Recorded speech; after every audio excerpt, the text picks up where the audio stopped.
Montana Territory, October 1882. The storm descended upon the northern plains with the fury of a wounded beast, trailing thunder and a bone-chilling wind like a harbinger of despair. Jacob Preston, having just secured the south fence, instinctively tightened his worn coat as a lone rider materialized from the deluge, a blurred silhouette hunched precariously over a rain-soaked saddle. An alarm flared within Jacob, his heart pounding against his ribs. No soul dared venture so far in such treacherous weather unless driven by desperation or pursued by the specter of death itself. Spurring his horse into a gallop, he closed the distance. He found the other horse, sides heaving, trembling, its rider near collapse, hands weakly gripping the reins, threatening to slip from the saddle. "Easy there," Jacob soothed, grasping the horse's bridle and dismounting swiftly.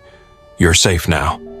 The rider attempted a response, lips cracked and blue with cold, but the wind stole her voice, leaving only a strained whisper. He caught her as she began to fall, her body weightless, completely saturated and frigid to the touch. "I've got you," he murmured, more to reassure himself than her. He draped his coat around her frail form and carefully lifted her onto his own saddle, securing her in place as he led his horse back through the relentless storm. The journey back to the ranch was brutal, the wind biting at their exposed skin and the mud clinging obstinately to his boots. Yet Jacob's grip remained firm, his resolve unyielding. A comforting fire blazed in the hearth when they finally reached the cabin. Gently, he laid her on the bearskin rug before the fire, removing her soaked coat and gloves with meticulous care. Then, he enveloped her in a thick, warm blanket. She coughed, a harsh, ragged sound, struggling to sit upright. Her face was ashen, her eyes sunken, yet they held a spark, a fierce determination that defied her weakened state. "You're safe," Jacob reassured her quietly. "You're at my ranch. My name is Jacob Preston." She blinked, her lips trembling slightly. Willa Zane," she managed, her voice faint. "Can you tell me what happened?" He paused, gauging her fragile state. She shook her head once, a gesture of weariness more than defiance, then flinched as pain flickered across her features. "Later," she whispered, her voice barely audible above the storm. Jacob nodded in understanding. Later, he allowed her to succumb to exhaustion. He prepared a simple broth, feeding her slow, deliberate spoonfuls, and replenished the fire to ward off the encroaching cold. The storm raged against the sturdy log walls, but within the cabin, a sense of warmth and security began to permeate the air. Willa drifted in and out of sleep, restless and troubled. At one point, she reached out and clutched his hand with surprising strength. He remained still, allowing her to hold on as long as she needed. By the following morning, the storm had dissipated, leaving a glistening layer of ice coating the landscape.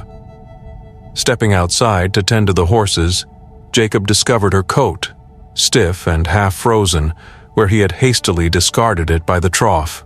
Returning to the cabin, he found her awake, propped against the wall, the blanket wrapped around her like a protective shield. "You should have left me," she stated softly, her gaze distant. Jacob poured her a cup of steaming coffee, offering it to her with a gentle smile. "That's not in my nature." She raised her eyes to him, her gaze intense over the rim of the cup. "You don't know anything about me." "Perhaps not," he conceded.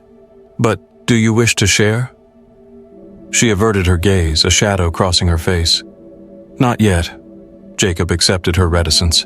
He understood that people carried burdens too heavy to be readily revealed. He himself bore the weight of his own tragedies.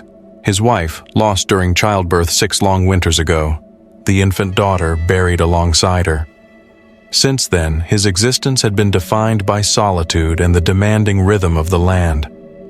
The silence had become a constant, familiar companion. But with Willa now in the room, the silence felt different, charged with a sense of anticipation. Over the next 3 days, she gradually regained her strength. Her voice gained clarity. Her appetite returned. She assisted with the chores, helping with the dishes and tending to the horses with a surprising knowledge and competence. She remained reserved, but when a faint smile touched the corners of her mouth, a subtle warmth radiated from her that resonated deep within him. On the fourth night, after they shared a simple supper, she stood by the crackling fire, her arms folded across her chest. Jacob, seated at the table, was meticulously whittling a piece of cedar, his hands calloused but steady. "I was heading east," she began, her voice even, "from Idaho." He raised his gaze to meet hers. "Alone?" She offered a subtle nod. "My brother was supposed to meet me. He never arrived." Jacob set aside his knife, his attention fully focused on her. "You intended to ride through Montana alone in October?" "I had no alternative." He scrutinized her. Beneath her weariness, he recognized a strength, a resilience that spoke of enduring hardship. The way she carried herself, the set of her shoulders, suggested years of self-reliance. "Are you running from someone?" he asked directly, his voice gentle but unwavering. She visibly flinched, then moved closer to the comforting heat of the fire. "From everything." Jacob rose from the table and approached her, his presence offering quiet support. "If you wish to stay, you are welcome." Her eyes searched his face, probing, as if seeking hidden motives or unspoken judgments. "Why?" "Because you deserve a safe haven, and because your presence brings light to this lonely place." She lowered her gaze, her shoulders slumping slightly. "You don't know me. I trust my instincts and what I perceive within you." She spoke, her voice barely above a whisper. "I haven't trusted anyone for a long time." "Nor have I," he confessed, his gaze holding hers with sincerity. Slowly he extended his hand, giving her the opportunity to refuse. She stepped forward and placed her hand in his. That was the first time she permitted him to hold her, not driven by fear or weakness, but by something more profound, a glimmer of hope and a fragile trust. They sat together on the floor by the fire, her head resting on his shoulder, the wind howling outside. For the first time in years, Jacob felt a warmth stirring in his chest, a forgotten ember rekindled. The following morning, Willa was already outside before dawn. She had saddled one of the horses and was leading it through the corral. Jacob stepped onto the porch, a steaming mug of coffee in his hand, observing her with a quiet admiration. "You ride with confidence for someone who was near death just a week ago," he commented, a hint of amusement in his voice. She grinned, a flash of genuine joy illuminating her features. "I am more comfortable on horseback than on my own 2 feet." He laughed, the sound feeling unfamiliar, yet strangely comforting. That afternoon they rode out together, ascending the ridge. Patches of snow still clung to the pine trees, but the sun shone brightly, and the wind had subsided to a gentle breeze. Reaching the summit, Willa paused, gazing out over the vast expanse of the valley, her expression softening with wonder. Jacob watched her, captivated by the serenity that washed over her features. "This land," she murmured, her voice filled with reverence. "It speaks of truth." Jacob nodded, concurring with her sentiment. They stood there in comfortable silence, immersed in the beauty of the landscape. On the return journey, she posed a question, her voice tinged with melancholy. "Have you ever loved someone?" He looked at her, his expression pensive. "Yes." "Did it break you?" Jacob nodded slowly. "For a long time it did." Willa fell silent, her thoughts hidden behind a veil of sadness. "Then I believe I was born broken."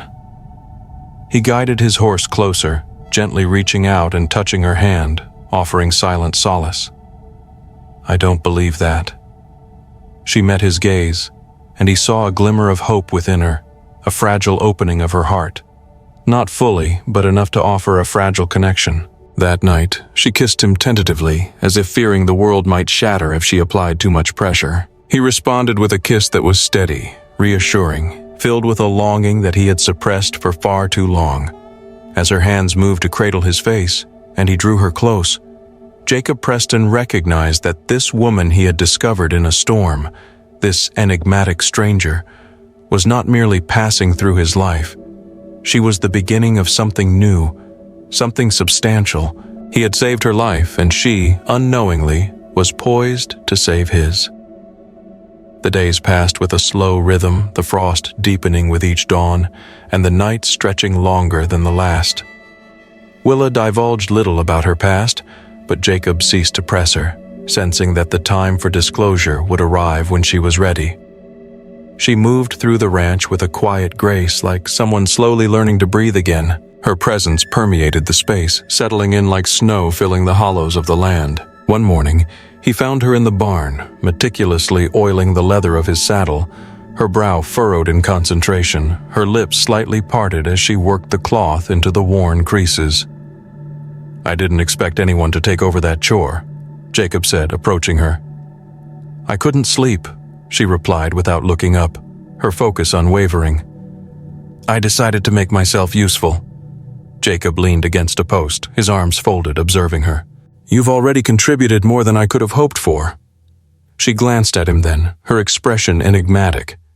"You don't seem to expect much from people, do you?" "I expect what they are willing to give freely." Willa paused, setting aside the cloth.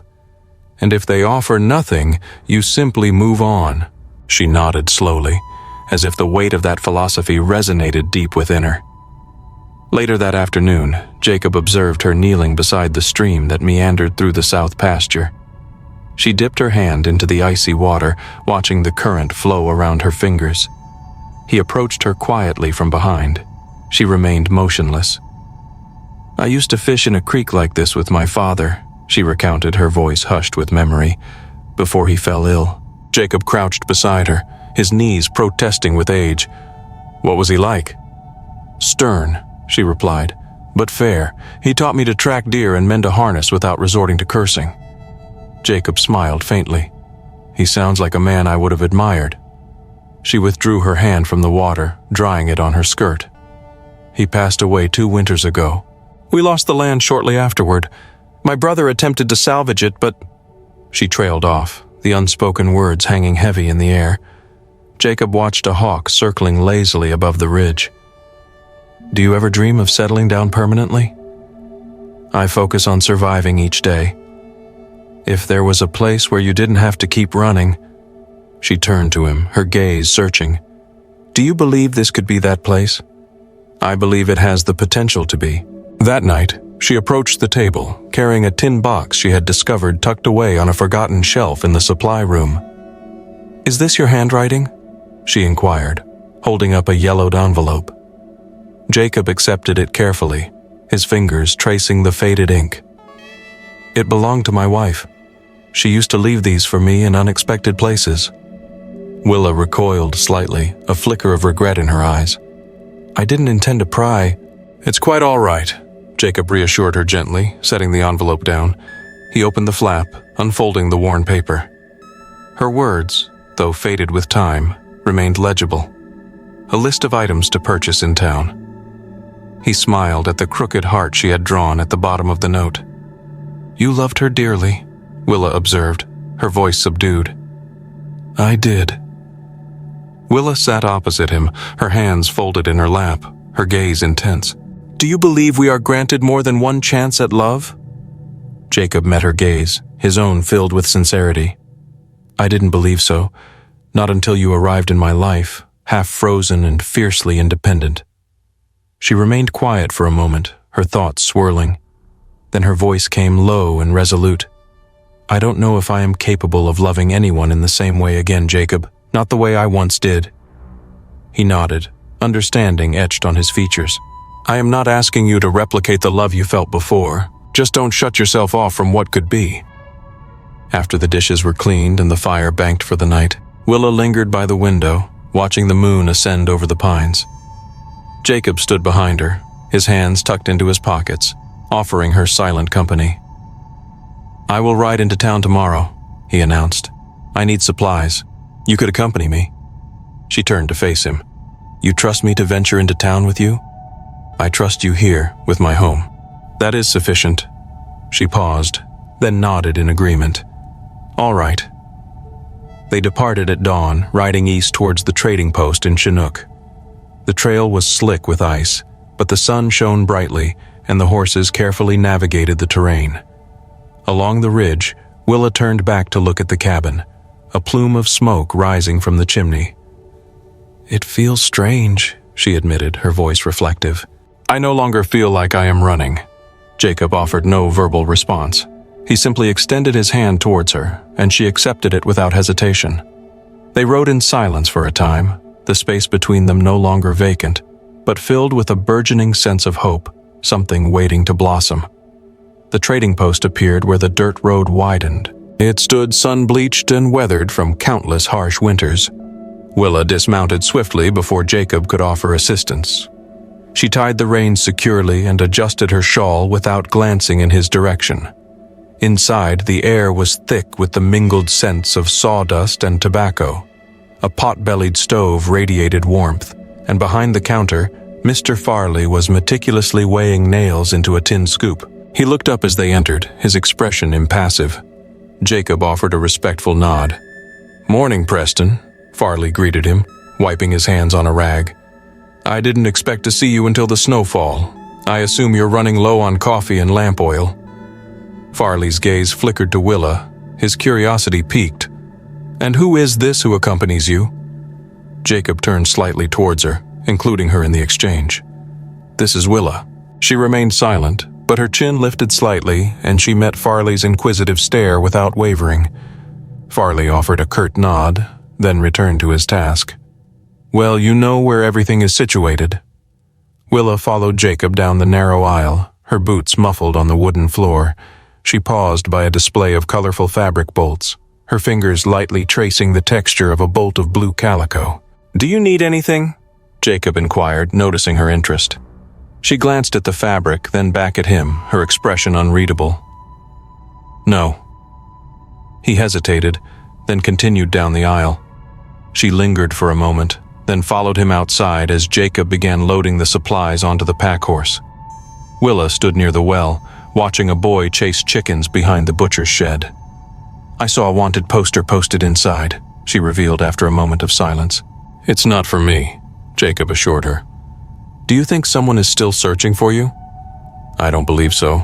If they were, they would have found me long ago." He didn't press her further. Instead, he checked the cinch one last time.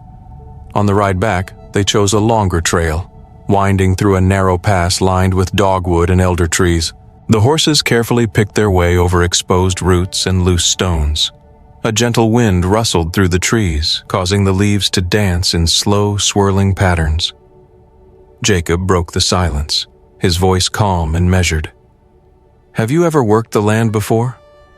"I have mended fences, branded cattle, and harvested wheat." She didn't look at him, her focus on the trail ahead. "We owned a small plot of land in the Salmon River Valley. It wasn't much, but it provided for us." "What became of it?" She hesitated. "A flood devastated the backfield. Then my father passed away. After that, my brother began to gamble." Jacob listened without interrupting, allowing her to share her story at her own pace.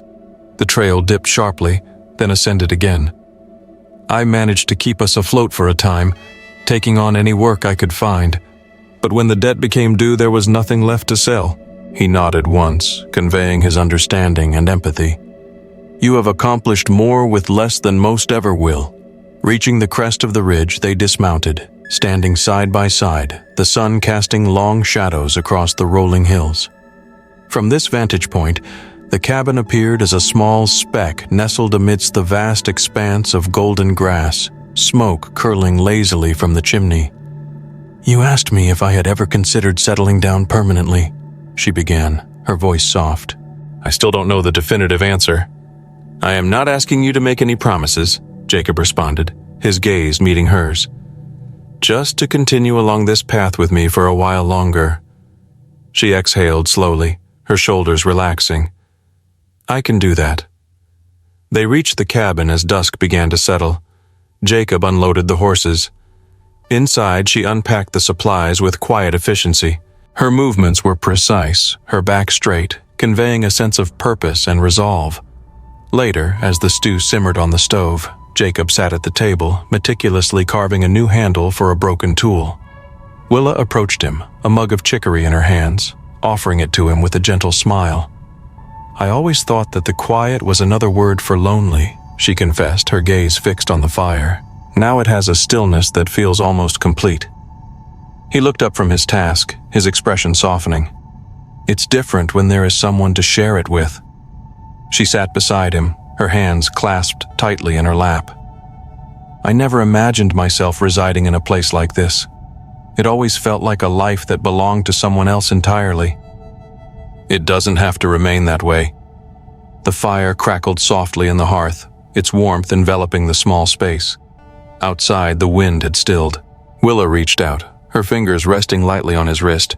I am unsure of everything these days, but when I am near you, I feel steady and safe. Jacob turned his hand, interlacing his fingers with hers. Then perhaps we can start there. She didn't pull away from him. That night, after the dishes were cleaned and the lamps were turned low, they stood by the hearth in the lingering quiet that came with the darkness. Willa reached out, her fingers gently caressing the edge of the mantel, her eyes fixed on the dancing flames. I am no longer running, she declared, her voice resolute, but I have no intention of standing still either. Jacob stepped behind her, encircling her waist with his arms, pulling her close to him. Then we will move forward together, slowly and deliberately. She leaned back into his embrace, her head resting comfortably beneath his chin. And in that serene moment, nothing else needed to be articulated. The first snow fell gently, blanketing the pasture. Willa watched it from the porch, breath misting around her face. Jacob stepped out beside her. They'll bed down easy tonight, he said, gesturing toward the horses. Willa was silent. I didn't see snow until I was 16, she said finally. It fell on the roof of a boarding house in Lewiston. I thought the world was falling apart. Jacob glanced at her. What were you doing in Lewiston? Working off my father's debt. The man who owned the mill let me sleep in the attic if I kept the books. You were 16? I lied and said I was 18. He didn't ask twice. Jacob's jaw tightened, but he said nothing. Willa looked at him. You don't have to be sorry. It taught me how to keep my head. He nodded slowly. Still, no one should have to learn that so young. They stood in silence, snow piling along the porch rail. Willa's fingers brushed the edge of the post. Did you ever think about leaving here? She asked. Once or twice, Jacob said. A man from Butte offered me a job laying track. Why didn't you take it? He shrugged. Didn't want to build a road I'd never walk. Besides, this land's the only thing that ever stayed still under my feet. Willa's eyes drifted toward the barn. It's strange how a place can start to feel like it's watching out for you. Jacob stepped down off the porch. Come on, I want to show you something. She followed him past the corral and through the cottonwoods. They crossed a footbridge and climbed a slope until the trees thinned. At the center stood a small stone marker, half covered in snow. Willa knelt beside it and brushed the snow away. Abigail Preston, she read softly. And Anna. Jacob stood behind her. I come up here when I need to remember who I was. Willa looked up at him. She loved you. She did, he said. And I loved her. Her eyes didn't leave his face. Does it feel like betrayal? Jacob crouched beside her. It did for a long time. He turned toward her. But if she were here, I think she'd tell me to stop keeping my heart locked up in a grave. Willa's breath caught in the cold. I don't know if I can give all of myself, she said. Not yet. I'm not asking for everything, Jacob said. Just what you can carry without breaking. She stood slowly. You're not afraid I'll leave? I'm afraid you'll stay and never let yourself be happy. Willa looked out over the valley. I want to try, she said. That's all I know right now. He took her gloved hand in his. Then we start with trying. They walked back through the woods. At the barn, she paused and turned toward him. There's something I haven't told you. Jacob waited. My brother didn't lose the land to cards. He sold it out from under me and left town with the money. I chased him as far as Missoula, but he was gone. Jacob held her eyes. That doesn't make you less. I think part of me hoped he'd come back. Did he? No. Jacob reached out and brushed a bit of snow from her shoulder. All right then. We build something here that doesn't depend on anyone else showing up. She nodded once. Inside that evening, Willa lit the lamps while Jacob set the kettle to boil. As he placed the tin mugs on the table, she stepped close to him. I want to know the way you move through the world. He turned to her. Then stay long enough to walk it with me." She leaned into him, and this time she kissed him, not with hesitation, but with promise. Outside, the snow kept falling. Inside, two people held each other steady. By December, the wind had turned brittle and sharp. Jacob lined the sills with moss, and Willa stitched a draft stopper from scrap wool. They moved around each other without needing to fill the space with words. One morning, Willa came in from the barn with a bundle of dried nettle branches and a smear of ash on her cheek. She set the branches by the hearth and knelt to brush snow from her boots. "I've been thinking about the hollow past the ridge," she said. "The one with the black soil. It would make a good kitchen garden come spring." Jacob looked up from the ledger book. "It floods sometimes when the snowmelt runs heavy. I'll dig a trench. Just need a bit of canvas and some old nails." He closed the ledger. "You already planting seed?" "Rose carrots mostly. Maybe squash." Jacob stood, crossing the room to her. "You've got a way of seeing what something could be before it's there." Willa held his gaze. "I want to build something that depends on me." He nodded, then reached for her hand. "Then we'll build it." The next week, a letter arrived from Havre, delivered by the trapper who passed through once a month. Jacob took it from the man's cracked hands and read the name on the front twice before opening it. "It's from Micah," he said, scanning the page. "My wife's brother. I haven't heard from him in almost 4 years." Willa looked up from the hearth. "He asking something of you?" "He wants to come through. Says he's headed to the Judith Basin, looking for work with the cattle drives come spring." Willa stood. "Would you take him in?" Jacob folded the letter. "He was good to Abigail, and he helped bury the baby. I reckon I owe him a roof and a meal." She studied him a moment, then nodded. "If he's kin to you, he's welcome." Micah arrived 4 days later. He leaned heavily on his cane, but smiled easy. "You look older," he said. "And you look like hell," Jacob laughed. "Fair enough." Inside, Willa brought him tea and a basin of warm water. That night, after supper, he sat back in the rocker with his boots off. "So," he said, glancing between them, "how long you two been making a life together?" Jacob glanced at Willa. Willa spoke first. "Since the storm in October. I came down the ridge half dead. He kept me breathing." Micah looked at Jacob. "You always were the type to take in strays." Jacob's voice was steady. "She's not passing through." Micah nodded. "Good. You needed someone to remind you you're still alive." Willa rose, taking the empty plates. "We remind each other." In the weeks that followed, Micah helped where he could. She and Jacob cleared the hollow before the deep freeze set in. One morning as they stood side by side, Jacob said, "You ever think about making this official?" Willa kept her eyes on the road they just measured. "You mean marriage?" "I do." She turned toward him. "And if I said yes, what changes?" "You'd have my name, my land if I go before you, and you'd never have to wonder where home is." She was quiet a long time, then reached out and took his hand. "I don't need a ring to know where I belong, but I want to stand beside you in front of God and call it true." So, in early February, with snow still thick on the ground and the creek frozen solid, they rode to Chinook. The preacher was a stout man with gentle eyes, and Micah stood witness. Willa wore a navy wool dress Jacob had bought in town, and Jacob shaved for the first time in weeks. After the vows, they returned to the cabin. That night, Willa stood by the fire and said, "I don't know what comes next, but I know I want it with you." Jacob crossed the room to her. "Then that's the only thing that matters." And when he kissed her, slow and certain, she leaned in. By the time the thaw came, Willa had planted early greens. Micah moved on come April, leaving behind a carved cane. The garden grew. So did the silence between them. It showed in the way she tucked his gloves beside the stove and how he packed the lunch tin. One morning in June, Willa pressed Jacob's hand to her belly. "I think we'll need a cradle by Christmas." Jacob didn't speak. He just held her, eyes closed. They never left the ranch. Years passed, marked by harvests and the sound of children's feet on the porch. The cabin grew by 2 rooms, and the garden by 3 rows.